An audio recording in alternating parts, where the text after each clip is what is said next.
Hey everybody, 2.7 free fall. We're going to run through some topics, and then at the end we have just some general slides you can peek through, pause, and take a look, general overviews of the whole chapter. All right, so real quick, free fall, the specific definition of free fall is anything that is moving or falling, I should say, only under the impact of gravity. All right, so gravity is the only thing influencing the falling.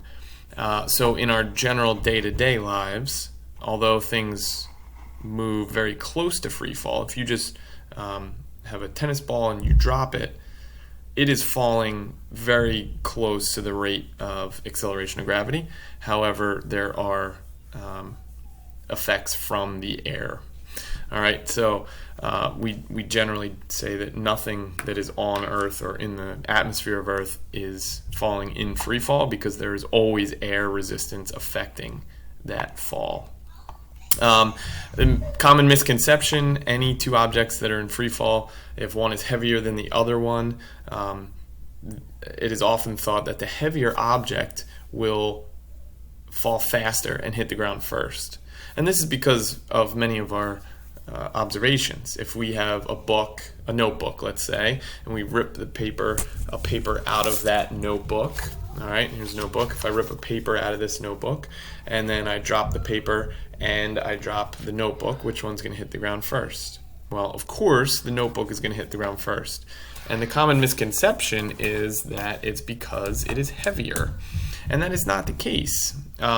If there was no air in the room, they would both fall at the same rate and hit the ground at the exact same time. Now, you may be a little skeptical about that, but if you crumple up the paper and then drop the notebook in the crumpled piece of paper, they will hit the ground at nearly the same time. And that is because the wind resistance that each of them feels will have less effect on a crumpled piece of paper than it will on a flat piece of paper with a larger surface area. The mass doesn't change, it's just the shape and the surface area. On Earth, always we deal with wind resistance. All right, so this video is from the Apollo 15 moon landing or moonwalk. They did a lot of different experiments in the no air environment because it was the first time they had been able to do that. This was quite a long time ago, so the footage is a little grainy, but feel free to watch this. If you Google Apollo 15 feather and hammer, it will pop right up. It's a very short video, and like I said, grainy, but you can see it and it's pretty neat. There's another one a little more recently. I believe it was 2015. They took they were in a very large nuclear test facility that they were able to pump out all of the air in this gigantic room, and they dropped a bowling ball and some feathers before they pumped out the air, and then after they pumped out all the air to show the effects of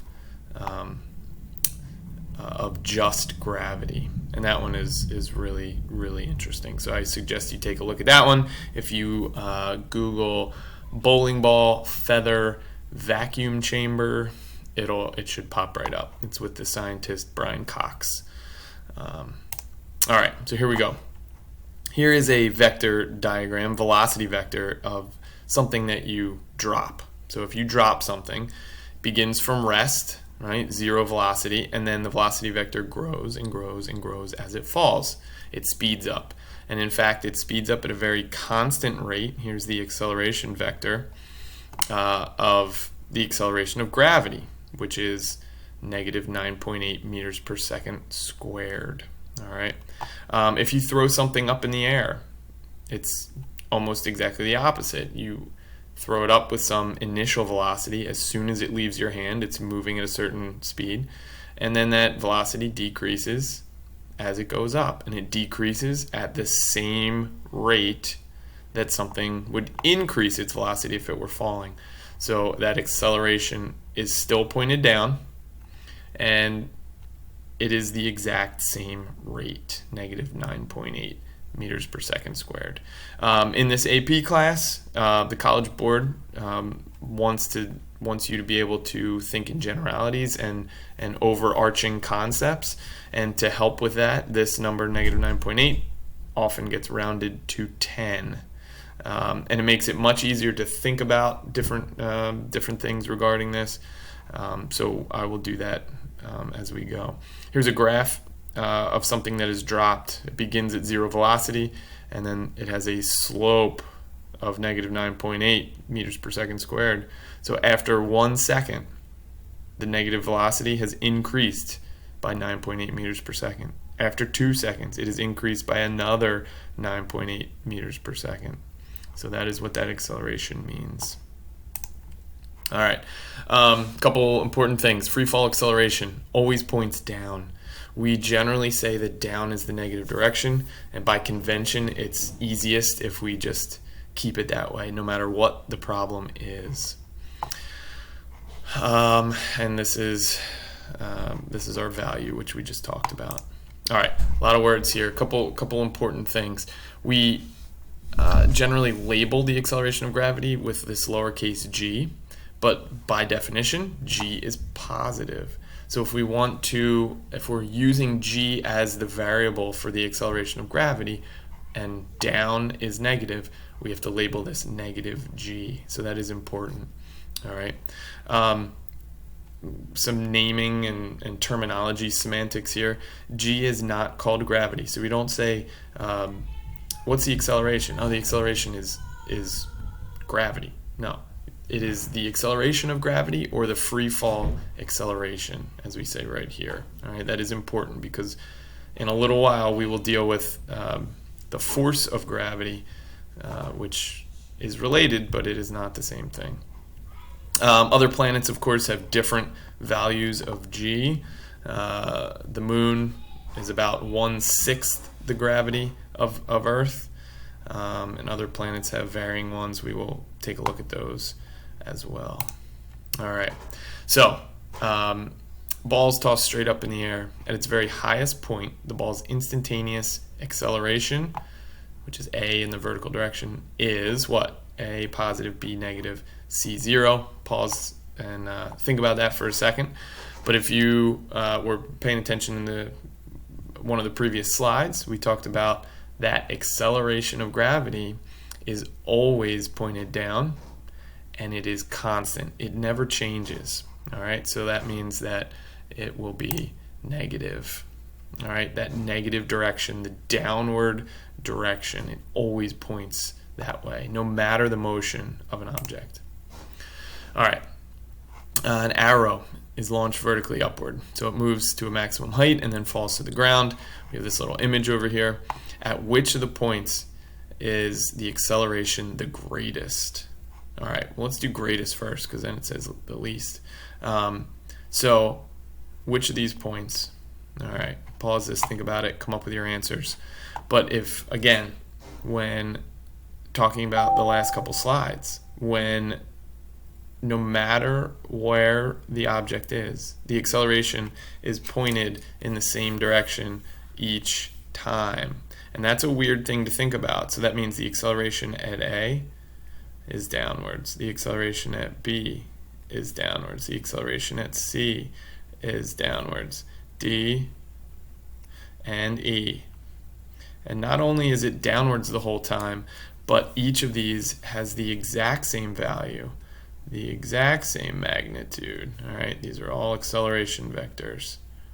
So the acceleration always points in the same direction.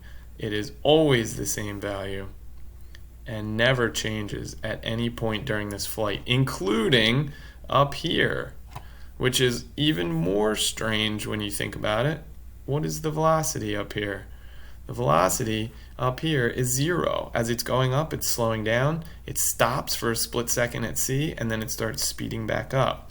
How can the acceleration have a numerical value when the velocity is 0? Well, the object is changing direction.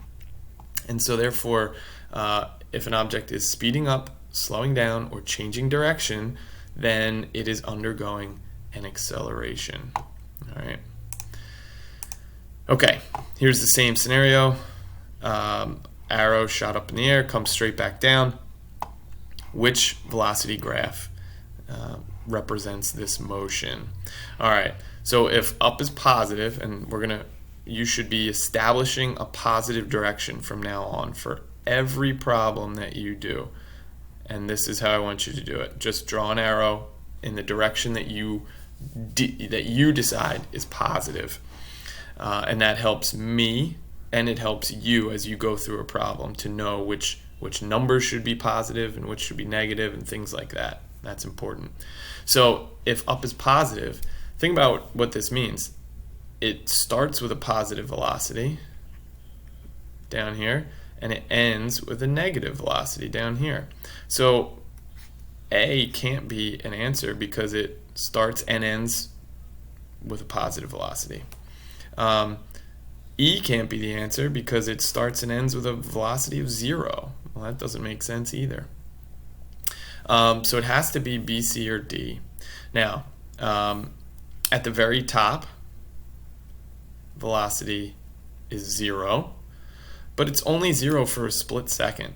So if we look at this is like a Wile E. Coyote graph where he is running towards the cliff, he slows down, and then he stops when he's out over the edge of the cliff, and then he hangs out in the air for a few seconds, and then he starts speeding up, right? Or something like that. But an object is not going to stop for 3 or 4 seconds at the top of its path without some help, right? If it's only under the influence of gravity, it's not going to do that.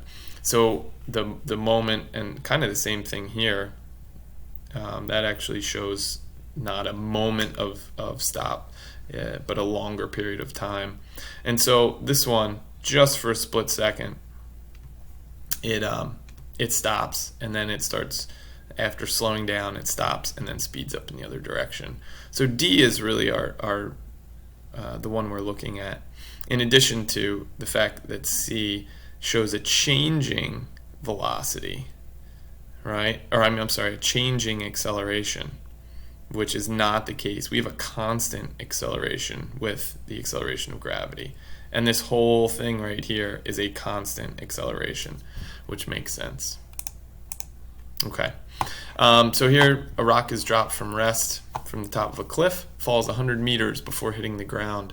How long does the rock take to fall to the ground, and what is the velocity when it hits?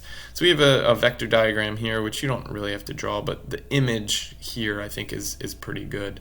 For these types of problems, I usually set up every single problem the same way to have a little consistency, which is similar to what they did here from the book. But I like to do it with all 5 variables kind of next to each other here. So it's dropped.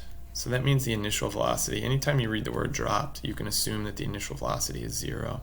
We don't know what the final is, but we know what the change in position, and we know what the acceleration is. Now, remember what I said earlier, we have to establish the positive direction. So I'm going to say up is the positive direction. So that means everything that is pointed down is going to be negative, which means your change in position is going to be negative. Your acceleration is going to be negative. And if you were to calculate a final velocity, which they don't ask you for,